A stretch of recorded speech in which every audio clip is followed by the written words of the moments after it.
अस्सलाम वालेकुम दोस्तों, क्या आप भी वही पुरानी मिठाई खा खा कर बोर हो चुके हैं? आज मैं आपके लिए लेकर आया हूँ ऐसी बेसन और सूजी की बर्फी जो मुंह में रखते ही घुल जाए। ना ज्यादा खर्चा ना ज्यादा मेहनत और जायका ऐसा कि मेहमान उंगलियां चाटते रह जाएं। तो वीडियो को आखिर तक जरूर देखें क्योंकि आखिर में आपको एक खास टिप भी दूंगा जिससे बर्फी बिल्कुल बाजार जैसी बनेगी। चलें सबसे पहले देख लेते हैं हमें क्या चाहिए। सूजी 1 कप, बेसन 1 कप। अभी हम अपने बेसन को छाननी की मदद से छान लें ताकि बेसन में मौजूद बेसन के डले खत्म हो जाएं। अभी सबसे पहले एक पैन गरम करें और इसमें जब ये हल्का सा गरम हो जाए तो इसमें बेसन डाल दें और दरमियानी आंच पर मसलसल हिलाते रहें। बेजरूरत घी शामिल करते रहेंगे यहाँ जल्दी ना, क्योंकि अगर बेसन अच्छी तरह ना भुना तो जायका खराब हो जाएगा।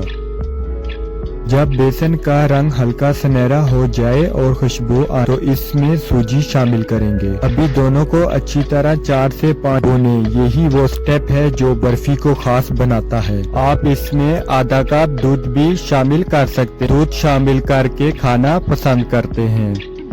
अभी हम इसमें आधा कप पीसी हुई चीनी शामिल कर देंगे और साथ में इलायची पाउडर भी। अब इसे तेजी से मिक्स करें, यहाँ हाथ रोकना। जब मिक्सचर गाढ़ा हो जाए और पैन छोड़ने को आंच बंद कर दें। अभी एक ट्रे को हल्का सा घी लगा ग्रीस करेंगे। अगर आपके पास बटर पेपर मौजूद है तो आप उसका इस्तेमाल कर सकते हैं।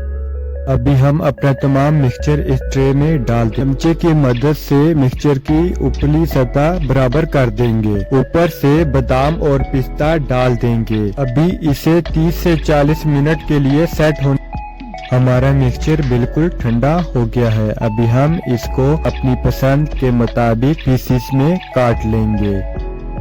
दोस्तों, ये बर्फी सिर्फ एक मिठाई, ये घर की खुशियों का जायका है। चाहे मेहमान आए या बच्चों की फरमाइश हो, ये रेसिपी हमेशा काम आएगी। अगर आपको मेरी मेहनत पसंद आई तो वीडियो को लाइक जरूर करें, अपने प्यारों के साथ शेयर करें और चैनल को सब्सक्राइब करना ना भूलें, क्योंकि यहाँ मिलती है मजेदार सादा रेसिपी दिल से बनाई हुई। अल्लाह हाफिज।